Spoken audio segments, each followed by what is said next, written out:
Hiya! Today we're in the district of Maldon, the Dengie Peninsula. It also covers Burnham-on-Crouch and Bradwell-on-Sea. So without further ado, put your best foot forward and enjoy the video. I've started in Heybridge. I'm walking along this path and it leads to the Heybridge Basin. As you can see already, we found some repurposed buildings. That looks a lot older than what it is. There's all business units inside of that one. So, on we go. Along the path to Heybridge Basin. Just walking along the Chelmer and Blackwater navigation, which is like a small river. It should, believe it or not, lead right into the Heybridge Basin. I'm not convinced yet.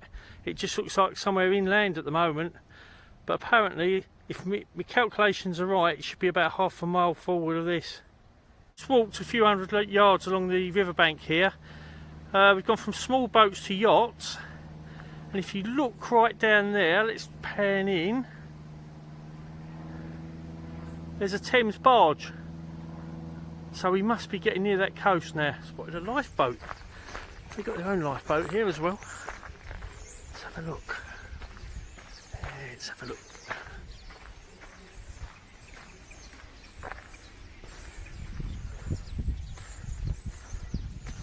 Watch where I'm going, otherwise I'll end up in the drink. I don't want that.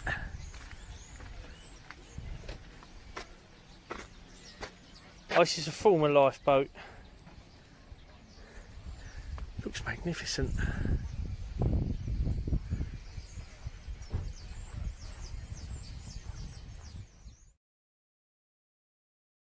So in the Heybridge Basin now, this must be the final lock before it opens into the estuary there. Pan back.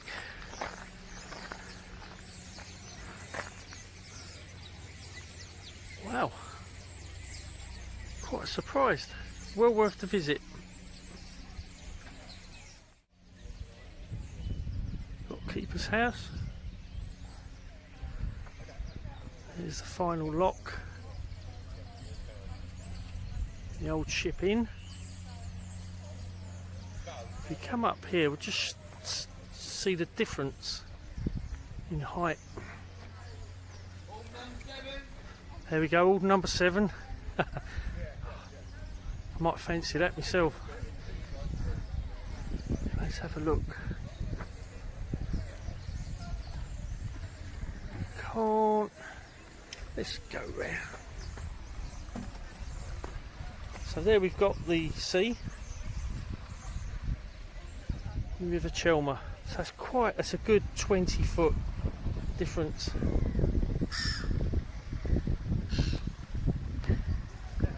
Now into the Blackwater estuary.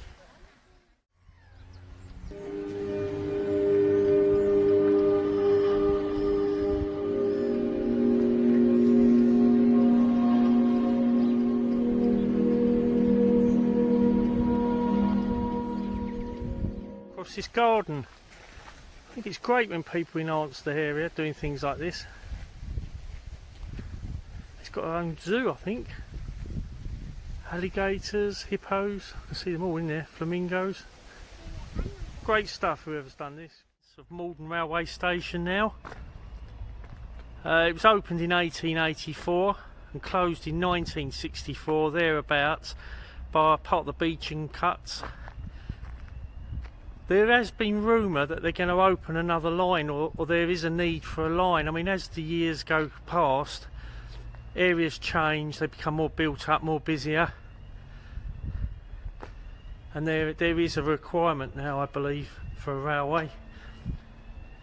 So you've just got to use your imagination again. Like I always say in my videos, imagine this hustling and bustling, loads of tourists coming in by train, going to their holiday destinations.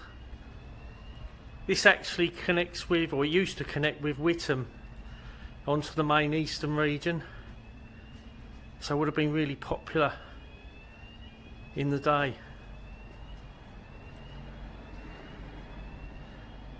As you can see now, we're surrounded by an industrial estate, and to my right there's a big retail park. Who knows, will it reopen? we shall have to wait and see. Just past the disused railway station, we've got a military museum full of tanks, missiles, etc. So if that's what floats your boat, this is the ideal place to come to. Got a few Russian tanks in there as well, I think.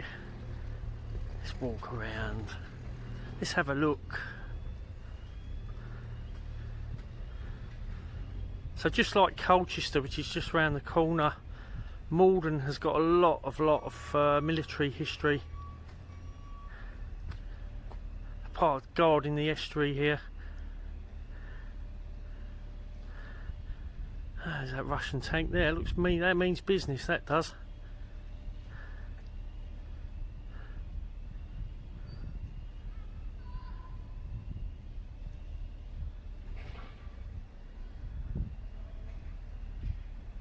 I'm on the River Chelmer here. I've got two ways I can go.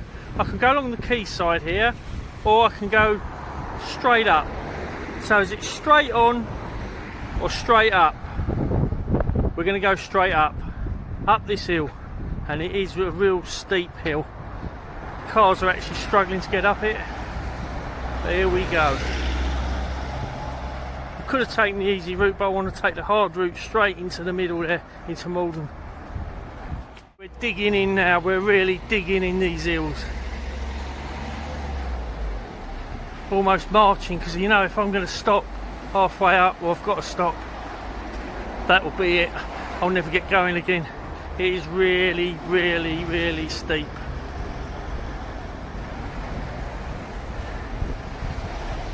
And the cars are struggling as well. I'm struggling.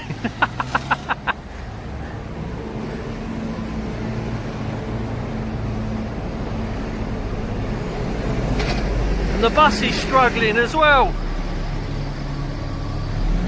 He'll start.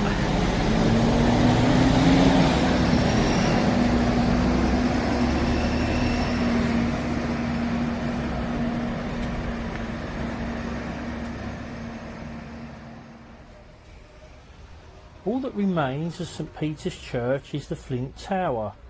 The nave is believed to have collapsed in 1655. This was due to water damage. The remaining tower was used as the entrance to the old grammar school and Dr Plume's library.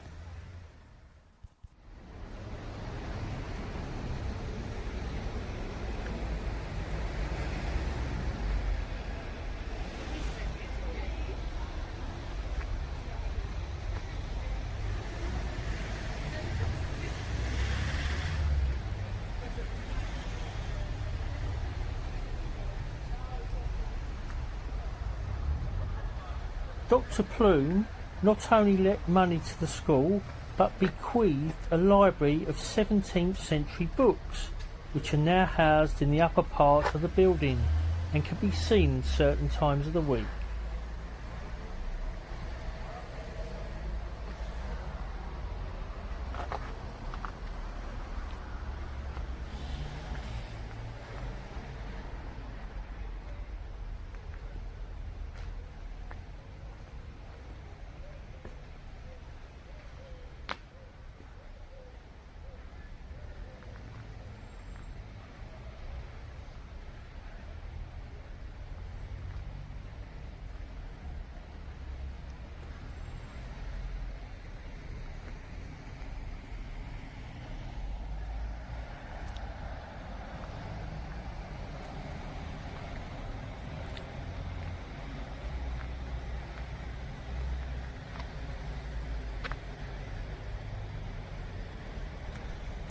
Here we see a description of Maldon's fattest man, Edward Bright, who is believed to have weighed about 44 stone.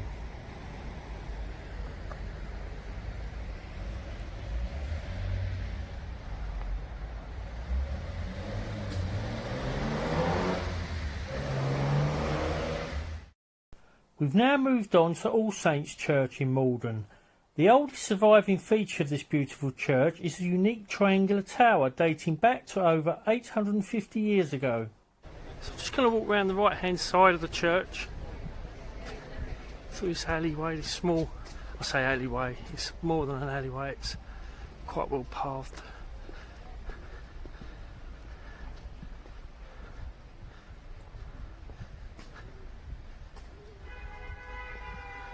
The actual grounds are not that big.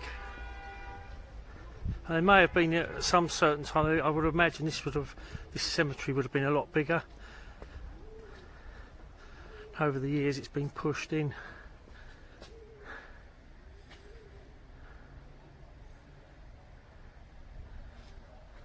Back on the high road there.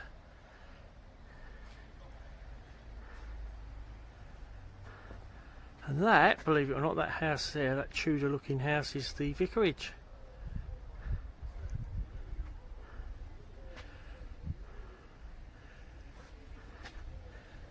Up there. Let's continue walking through here.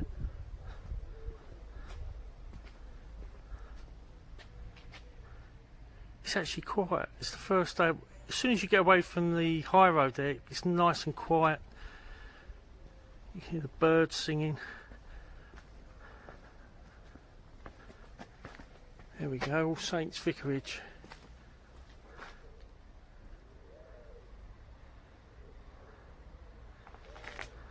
So if you do come here, it's best to walk around the back as well. There's quite a lot to see. Don't miss it, whatever you do.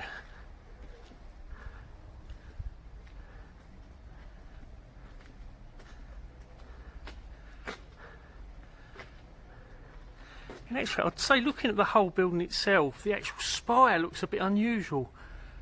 Like it's not meant to be part of the church. It's been definitely added at a later date.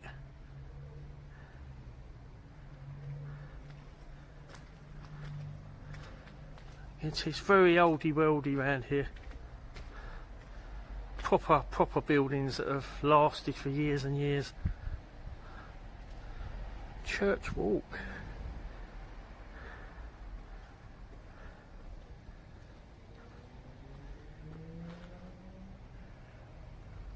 Bell Inn, that's not open at the moment.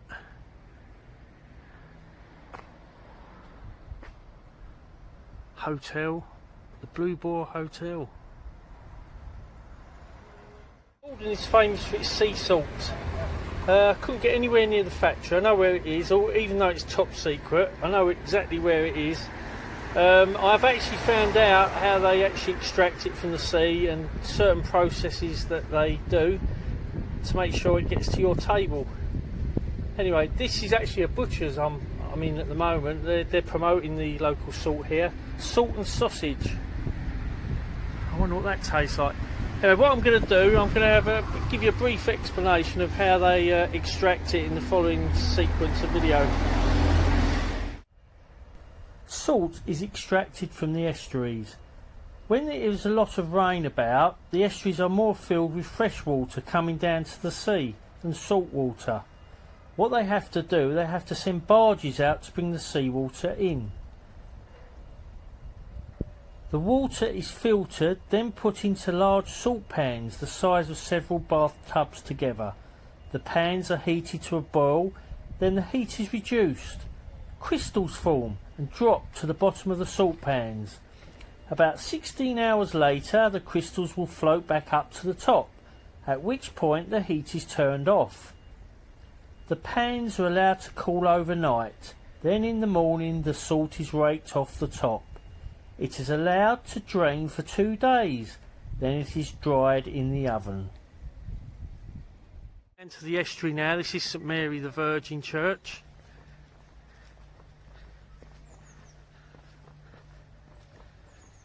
Everywhere you go along here there's cars, they're short of space. But like I've said in previous videos, I'm as guilty as anyone else. I drive a car.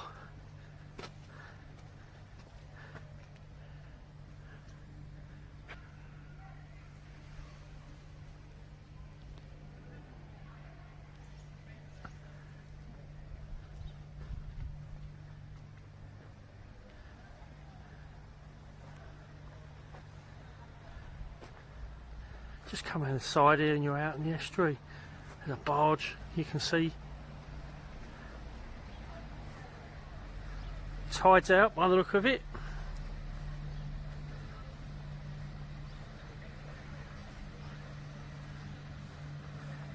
This area is famous for its barges.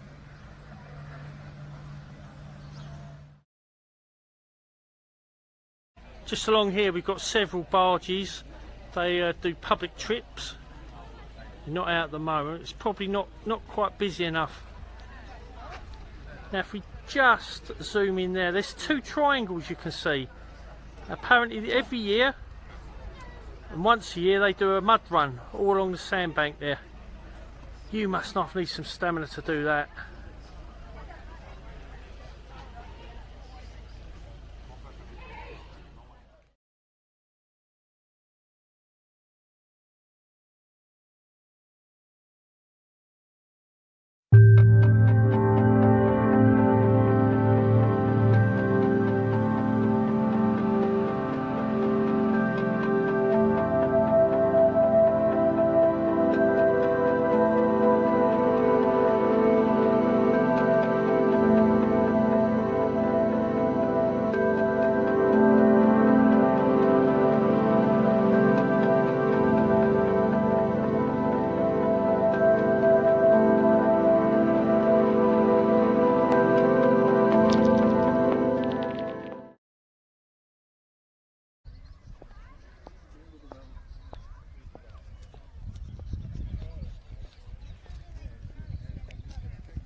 So we've just come around the peninsula now to Bradwell-on-Sea, and we're in search of this building here, this chapel, St Peter's on the Wall Chapel. It was built in AD 654 by St Ced and is believed to be the oldest church in the UK.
So here we are, St Peter's on the Wall.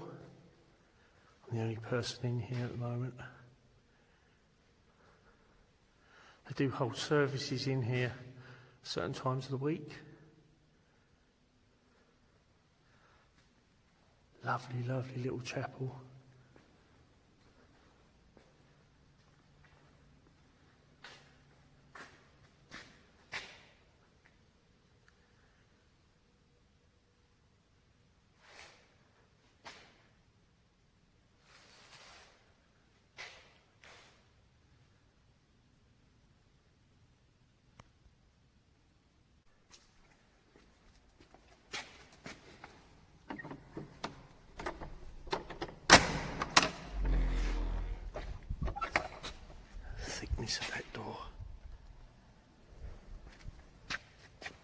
Proper wood, that is. Proper wood.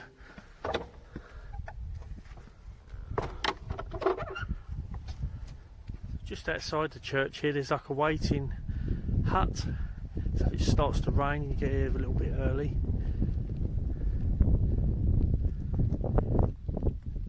There. You just come around here. So you've got the church there.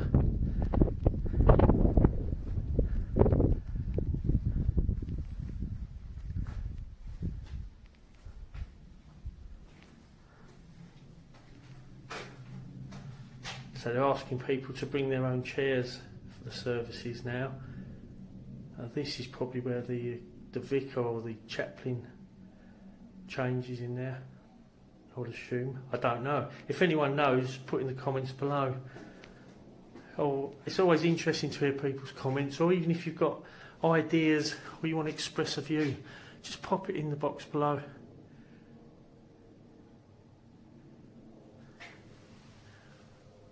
Walking around Bradwell-on-Sea now on the outskirts. It's a similar sort of layout to East Mersey, but slightly different. So you've got your grasslands down there, then you pan out and it's a lot more muddier. Lot more muddier.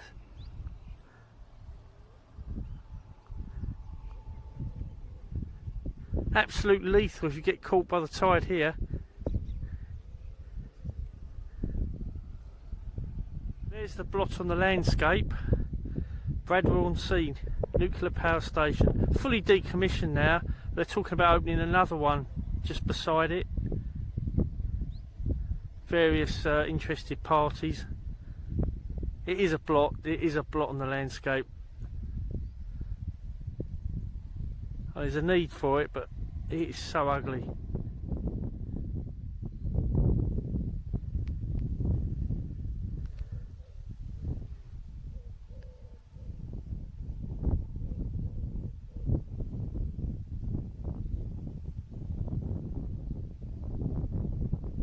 Enjoyed my video. Don't forget, if you've got any suggestions or comments, in the box below. Don't forget, thumbs up if you like the video, thumbs down if you didn't, and don't forget to hit that subscribe button to see more. See you next time. Bye.